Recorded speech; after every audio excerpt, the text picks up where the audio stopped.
So you're the kind of learner who spent, what, years just meticulously studying English. You've mastered every irregular verb, every single conditional clause, and then you step into, say, a coffee shop and you completely freeze because the person across the counter says, can't complain, or someone asks, any room for cream. Yeah. If that's you, you are definitely not alone. It's the biggest hurdle. That moment, that conversational friction, where the perfect grammar you learned just clashes with the casual reality of how people actually speak.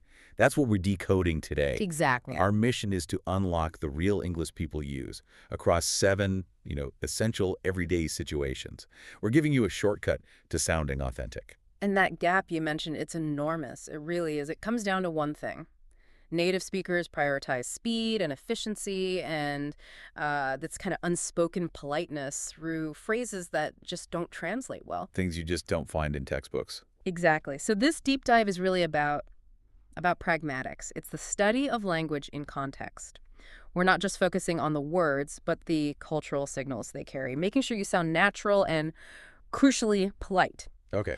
We've organized this by comparing what we're calling the textbook trap, that really formal structure you might default to, with the real conversation dynamic. Okay, let's unpack this. Starting with what should be the simplest interaction, but is so often the most confusing for learners. Situation 1, ordering coffee. This is where we run straight into that shape-shifting phrase, I'm good. Yeah. You learn I'm good. Yeah. As, standard answer to how are you. But then you're at the counter, your drink's in your hand, and the barista asks, any room for cream? Right. And if you don't want any, saying I'm good is the correct answer, but it feels totally wrong based on what you learned. And that context, like you said, is the absolute essence of real English. In that specific moment, I'm good just means I'm fine as is, or, no thank you. It's a refusal. It's a polite, efficient refusal. If you said, no, I do not want any cream, it's correct, but it sounds so stiff. I'm good just signals you're comfortable. That makes perfect sense. It's about being brief and polite. So speaking of politeness, the sources really stress avoiding one specific phrase when you're ordering.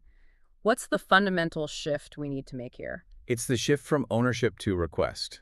Yeah. The biggest mistake is saying, I want a large cappuccino. I want. Yeah. In a assertive setting, it just has this demanding tone. It's way too direct. Okay. So to sound natural, you have to adopt this conditional request structure. You use can I have, or even better, I'd like. I would like. Right, so I'd like the iced coffee, please. That simple switch is probably the single most important adjustment you can make in transactional English. Wow. Okay, so demanding versus requesting, that's the core takeaway. What about other vocabulary at the counter, like for sizing? Or Well, they'll ask, what size would you like? And sometimes it's not small, medium, large. You might hear, tall, grande, venti. But 2 standard questions always come up. For here or to go, which just means, are you staying or leaving? Okay. And of course, room for cream, which we now know just means, do you want space for milk? Let's transition from the coffee shop to situation 2, making small talk. We all know the textbook standard, how are you? I'm fine, thank you, and you. Oh, yeah. Nobody talks like that. No, that structured exchange is a relic. Real conversation is much more relaxed. If a colleague comes up and says, hey, how's it going, or what's up, you need an equally casual, low-energy response. So what's a good one? The best is probably pretty good, how about you? But the phrase that really signals competence is can't complain. Oh, that's a great one. Because literally it means you cannot complain, but pragmatically it just means everything's fine. Exactly. It just means things are stable. It's brilliant because it keeps the emotional level low, which is the whole point of small talk. It's not about deep truths. It's just about signaling social warmth. Okay, so once you're past the greeting, you need an opener. Yes, and that opener is usually future-focused and low stakes. Got any plans for the weekend? It's a classic. It's just, do you have plans? Simple. Very simple. And then, wrapping up, you avoid a stiff goodbye. You want those quick closing phrases like, catch you later. Which just means, see you later. Exactly. And the response to almost any plan or closing is that fantastic catch-all, sounds good. It sounds good. Is so useful. It can mean, okay, I agree, that's a fine idea. Yeah. Or even just acknowledged. It just oils the whole conversation. Mm-hmm. Okay, now that we've handled casual chat, let's move to our next environment. From the office hallway to the dining table for situation 3. at a restaurant. Right, and this setting requires a lot of that conditional language we talked about. So say the server comes over and you haven't even opened the menu yet. You need more time. You need more time. Now, can we have a few more minutes? Is okay, but the more polite phrasing uses could to soften it.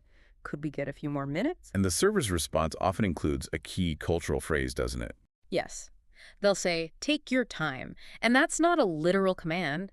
It's a courtesy. It just means no rush. Which is a massive cultural difference from places where rapid ordering is the norm. 100%. So once you are ready, the ordering process follows the same rules as the coffee shop. Avoid I want, you use I'll have, or I'd like. Like, I'll have the steak medium rare, please. Perfect. And be prepared for that follow-up question with meat. How would you like that cooked? The key terms you have to know are rare, medium, and well done. And here's where the dining experience becomes very Western, right? The server check-in. The server will definitely come by while you're eating and ask, how is everything? And if it's fine, your response should be super quick. Great, thanks. Or it's wonderful. You don't engage in a long conversation. No, it's a procedural check, not a real invitation for a deep critique. And when you're ready to leave, you don't say, bring the bill. You ask, could we get the check, please? Or just check, please. Yep. Simple. Okay, let's pivot from dining to another common transaction. Situation 6, shopping. The same principles of polite inquiry apply here. So you see something you like, but it's not the right size. How do you ask? You frame it as a question of availability. The perfect phrasing is, excuse me, do you have this in a medium or in blue? And if it's clothing, you'll probably want to try it on. Right. And for that, the standard simple request is, can I try this on? That's all you need. And when you've decided, You just make a clear statement, I'll take it. Then the clerk will ask, will that be cash or card? And you might also hear the phrase on sale, which just means it's discounted. okay, that's straightforward. Let's move into our third section now, which is about communicating challenges. This is where things can get a little tricky. Definitely. We'll start with situation 4, asking for directions. You're approaching a stranger, so the polite introduction is absolutely everything. It is. You can't just blurt out the destination. No, you have to use a softener. Start with, excuse me, I'm a little lost, or, excuse me, do you know where the library is? It gives them a courteous way to engage. Exactly. And once they start giving directions, you need to listen for those key terms. Go straight down this street, turn left, across from. Across from means on the opposite side. Right. And it'll be on your right.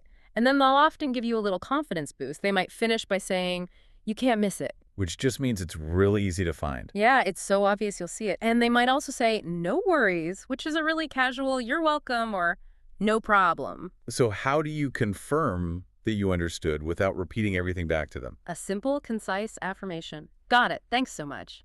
Got it means I understand. It signals competence and appreciation all at once. Perfect.